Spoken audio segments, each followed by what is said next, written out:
बिस्मिल्लाहिर्रहमानिर्रहीम। शुरू करता हूँ अल्लाह के पाक नाम से जो बहुत बड़ा मेहरबान नहायत रहने वाला है। दोस्तों, बहनों, भाइयों, बुजुर्गों, अस्सलाम वालेकुम वरहमतुल्लाहि वबरकातुहू। हम कुरान पाक से वाक़यात पर मुबनी इस्लामी मालूमाती वीडियो की 98 नंबर किस्त पेश कर रहे हैं और इस वीडियो में हम बयान करेंगे निशानियों का रद्द और इनके नतीजे। तो दोस्तों, कुरान पाक बार बार अल्लाह की निशानियों को झुठलाने के नतीजे पर जोर देता है। माजी की कौमों की तारीख मसालों पर रोशनी डालता है और मौजूदा और आने वाली नस्लों को इन्हीं गलतियों में पढ़ने से खबरदार करता है। अल्लाह ताला की निशानियां न सिर्फ आसमानी सहीफों और मोजज़ात में पाई जाती हैं, बल्कि कुदरती दुनिया, इंसानी ज़मीर और तमाम अंबिया के लाए हुए सच्चाई के मुस्तकिल पैगाम में भी पाई जाती है। इन अलामात का इनकार जानबूझकर और तकब्बुर से किया जाता है तो रूहानी अंधापन, अखलाकी ज़वाल और बिलाखिर अज़ाब इलाही का बहस बनता है। अल्लाह ताला कुरान पाक में वाज़ह तौर पर फरमाता है, सूरह फसलियात आयत नंबर 53, जिसका तर्जुमा है, हम इनको अपनी निशानियां उफ़ुक़ और इनके अंदर दिखाएंगे यहाँ तक कि उन पर यह वाज़ह हो जाएगा कि यह हक है। इन अलामात के वाज़ा होने के बावजूद बहुत से लोग गरूर, कुफर या दुनियावी ख्वाहिशात से लगाव की वजह से मुंह मोड़ लेते हैं।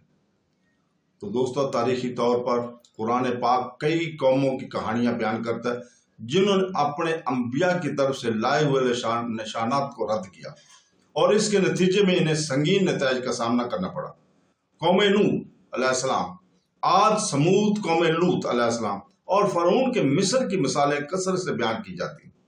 हजरत नूह अलैहिस्सलाम ने 950 साल तक तबलीग की, अपनी कौम को सिर्फ अल्लाह ताला की इबादत करने की दावत दी, लेकिन सिर्फ चंद ही लोग ईमान लाए। अक्सरियत ने इनका मजाक उड़ाया और खुदाई सच्चाई की वाज़ा निशानियों को रद्द किया। इसके नतीजे में अल्लाह ताला ने एक अजीम सलाह भेजा जिसने कफ़ार को तबाह कर दिया। कुरान पाक कहता है सूरह अल अराफ आयत नंबर 64 में, जिसका तर्जुमा है, चूंकि उन्होंने हमारी निशानियों को झुठलाया और इनसे गाफिल रहे, इसलिए हमने इनको सलाब में डबो दिया क्योंकि वो वाकई अंधे हो चुके थे। कौम आद ने जो जबरदस्त और अजीम इमारतें तामीर करती थी ने हजरत हुद के पैगाम को झुठलाया। वो अपनी जिस्मानी ताकत और कामयाबियों पर मगरूर और घमंड किया करते थे और कहते थे, ताकत में हमसे ज्यादा ताकतवर कौन है। कुरान पाक की आयत नंबर 15, इंतबा के बावजूद वो जिद और मुस्तरद कर रहे हैं। अल्लाह ताला ने एक खतरनाक हुआ हवा भेजी जिसने इन्हें मुकम्मल तौर पर तबाह कर दिया। ये जहर करते हुए कि कोई ताकत इसकी मर्जी के खिलाफ नहीं ठहर सकती। इसी तरह कौम समूद ने इस ऊंटनी की वाज़ा मौजज़े को रद्द कर दिया जो हजरत सालेह अलैहिस्सलाम के जरिए इनकी तरफ भेजी गई थी। जब उन्होंने बार बार की तंबी के बावजूद ऊंट को काट दिया तो आसमान से एक जोरदार धमाके से इनको जमीन पर से मटा दिया। अल्लाह ताला फरमाता है सूरह अल कमर आयत नंबर 31 में, जिसका तर्जुमा है, और हमने इन पर एक ही फूंका भेजा और वो कलम बनाने वाले की खुशी टहनी की टुकड़ों की तरह हो गए। तो दोस्तों, तब्दील की सबसे मुफस्सल बयानात में से एक हजरत मूसा अलैहिस्सलाम के दौर में फरौन और इनकी कौम का है।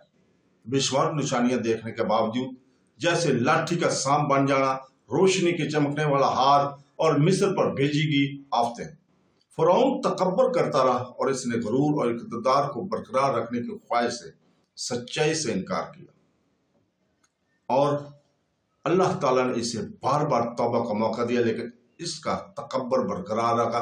सूरह नमल की आयत नंबर 14 में कहा गया, जिसका तर्जुमा है, और उन्होंने इनको झुठलाया जबकि इनके नफ्स इस बात पर यकीन रखते थे नाइंसाफी और तकब्बर की वजह से। तो देखो कि फसाद करने वालों का अंजाम कैसा हुआ। अल्लाह ताला की निशानी को झुठलाने के नतीजे सिर्फ कदीम कौमों तक महदूद नहीं है। कुरान पाक पैगंबर इस्लाम के ज़माने के काफिरों को भी मुखातब करता है जिन्होंने मौजज़ात का मुतालबा किया, लेकिन जब वो दिखाए गए तो भी इन्हें मुस्तरद कर दिया। अल्लाह ताला बयान करता है कि इस तरह का इनकार सबूत की कमी की वजह से नहीं बल्कि दिल की बीमारी है।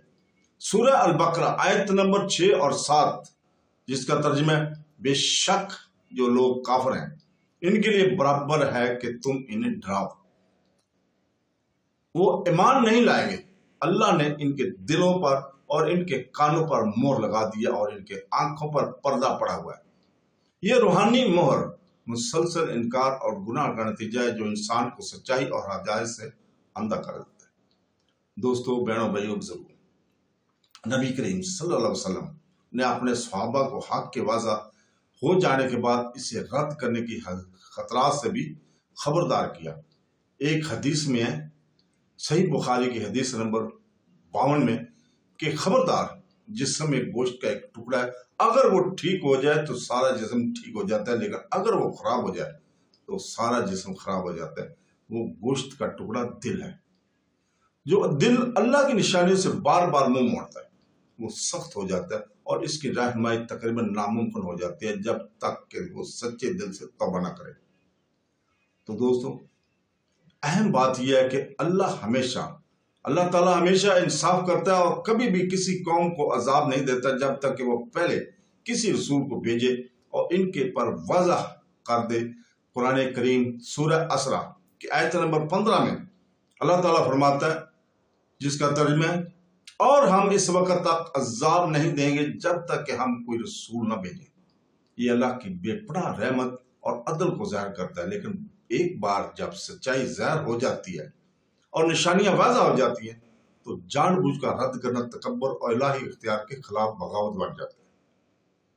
تو دوستو، آخر میں اللہ تعالیٰ کی نشانی کا انکار دنیا اور آخرت دونوں میں سنگین نتائج کا حامل ہے۔ یہ ہدایت کے نقصان، اخلاق کی بدعنوانی، آخر کار الہی عذاب کی طرف لے جاتا ہے۔ جیسا کہ ماضی کی قوموں کی تباہی میں دیکھا گیا، قرآن میں پاک انسانیت کو خبردار کرتا ہے کہ ان مسائلوں پر غور کرے اور عاجزی کے ساتھ اللہ تعالیٰ کی طرف رجوع کرے، اور اس سے پہلے کہ بہت دیر ہو جائے۔ نشانیاں چاروں طرف ہمارے اندر موجود ہے اور یہ ہر ذی روح پر منحصر ہے کہ وہ اپنا دل کھولے، سچائی کو پہچانے اور خلوص اور ایمان کے ساتھ خالق کے سامنے سر تسلیم خم کرے۔ تو دوستو، اس کے ساتھ ہی ہم آج اجازت چاہتے ہیں کل تک کے لیے، اور اللہ تعالیٰ سے دعا کرتے ہیں کہ وہ ہمیں قرآن اور حدیث پر عمل کرنے کی توفیق عطا فرمائے۔ آمین ثم آمین۔ اللہ حافظ۔